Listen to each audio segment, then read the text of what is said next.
I'm Mrs. Wooliver, and today is Mrs. Wooliver Day. Are you ready for a story? Today's story features a character named Holly, named after my little sister Holly. I miss her a lot. I don't live near her, but I sure loved this picture and wanted to share it with you. Back to the story. Now, today's story is called The Adventures of Holli the Hippo in the Big Red Truck, written and illustrated by Mrs. Wooliver. Once upon a time, there was a hippo. Her name was Holli. She lived with her mother, Molly.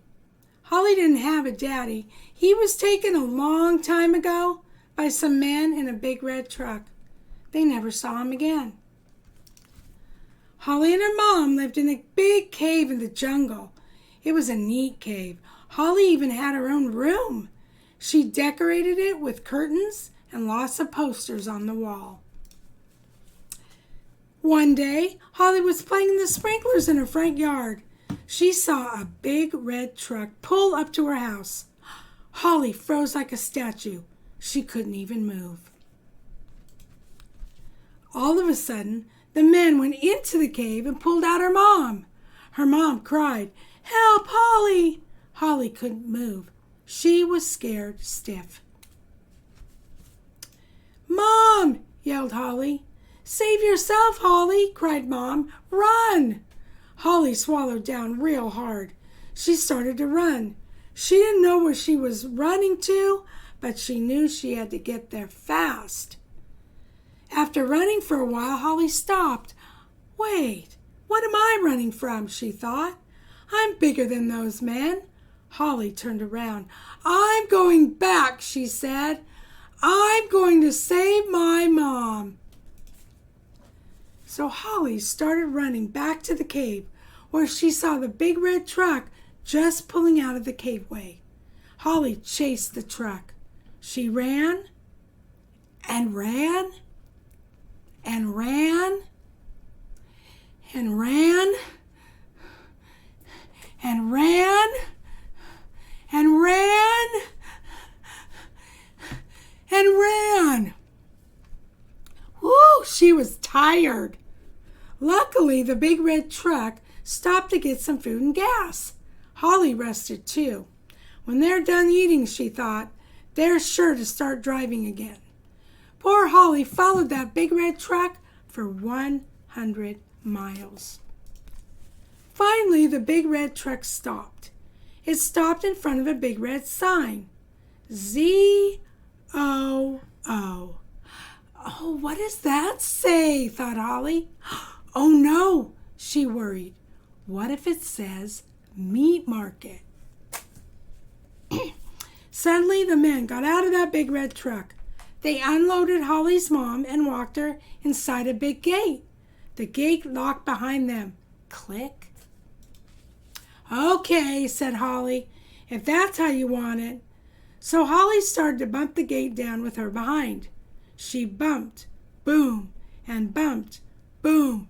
She bumped for 1 hour. All of a sudden she bumped, boom, crash. "Oh no," thought Holli. "Look what I did." The gate fell down enough for Holli to sneak inside. "Mom," whispered Holli, "where are you?" "Holli!" screamed Mom. "Is that you?" "Mom, where are you?" screamed Holli. Holli ran to her mom. She found her mom in a huge cage with bars. It didn't even have curtains. "Oh, Mom," she said, "look what they've done to you." "Oh, Holli," smiled Mom, "I am so happy." "What did you say?" asked Holli. "Holli, sit down. I have something to tell you," said Mom. Holli stopped crying for a minute and sat down on a bench. "Molly," said a rough voice out of the next cage, "what's going on over there?" Holli's eyes got big and her mouth dropped open. "Dad!" screamed Holli. "You're alive!" "That's what I wanted to tell you," Holli said, Mom. "Isn't it a miracle?" Holli fainted. Plonk. When Holly woke up, she was in one big cage with her mom and dad next to her. "Mom, Dad," said Holly, "I love you." And they lived happily ever after in the zoo, right? Well, that was an exciting story. Some kids think it's scary. Oh gosh, no, it's not scary. It's exciting. Holly finds her mom and dad, and they're in the cage. But you know what the best part I liked was the end. Holly said, "Mom, Dad, I love you."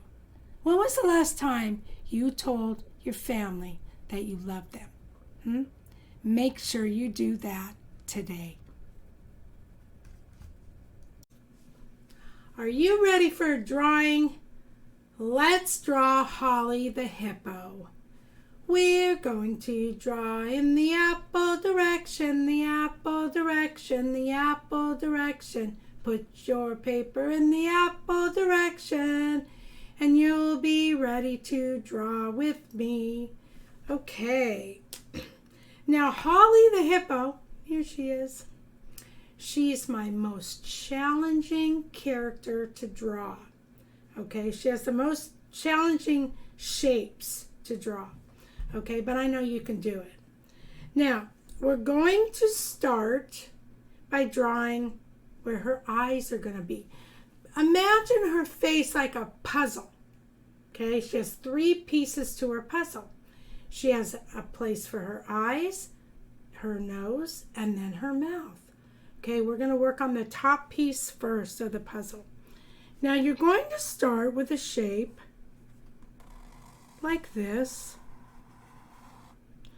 It's an M like that, okay? And make sure it's big enough. Put her eyes in, all right?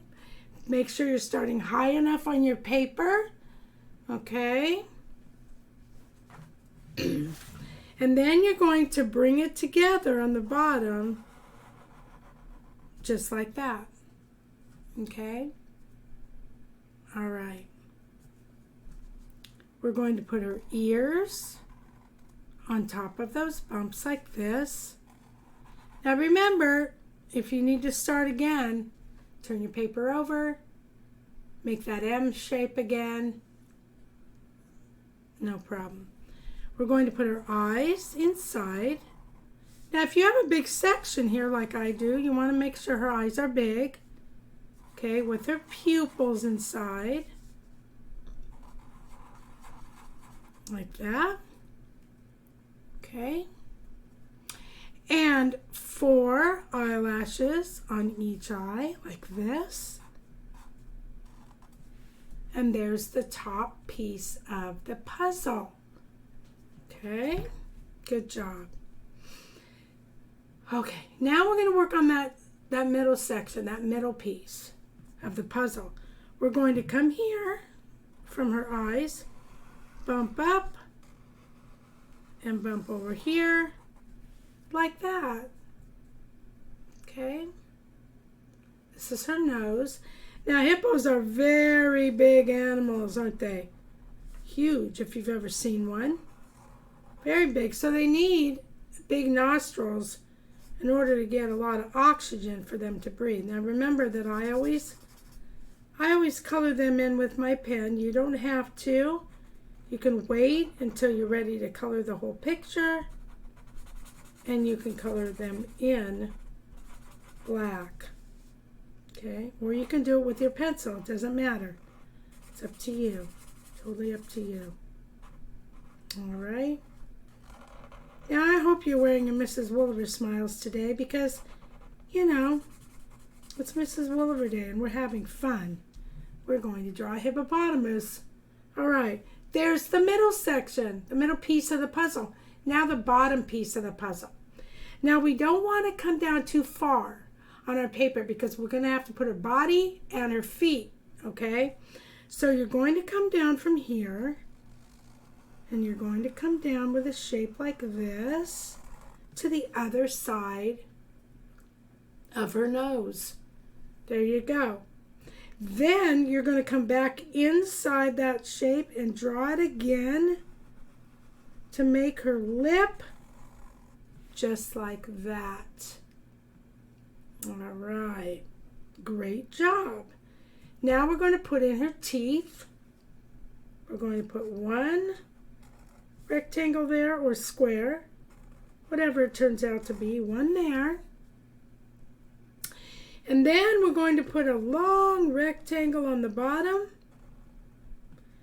cut in the middle like that to make 4 teeth. Okay, great job. All right, you can see her right here. Here she is. I love her. Actually, my sister Holly, she made this for me one Christmas, and I just love it. All right, now we're going to come up to her body. Now we've made this shape with, Sammy the Spider. We did Theodore Teddy Bear's body like that. We did Pedro the Pig's body like this. Watch.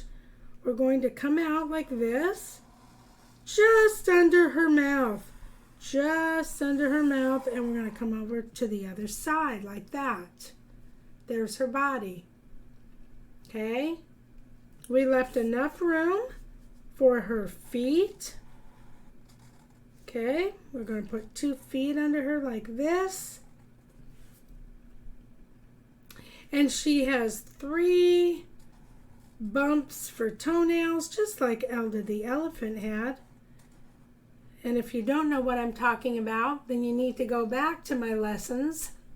This is lesson number 16 out of 20 that we're going to have total. And you need to go back to lesson 1, take them all in order so you know what you're doing. All right, now let's make her hands. We're just going to make her hands coming out this way from her body. There. With the 3 bumps for toenails. Or actually fingernails, aren't they? Yes, they are. There you go. And you can give her her little tail right there. All right. Okay, now what do we need? We need a horizon line. We need that jungle grass horizon line. Well, this horizon line is going to come out from her hands. Okay? We're going to make the horizontal line to the end of your paper. There.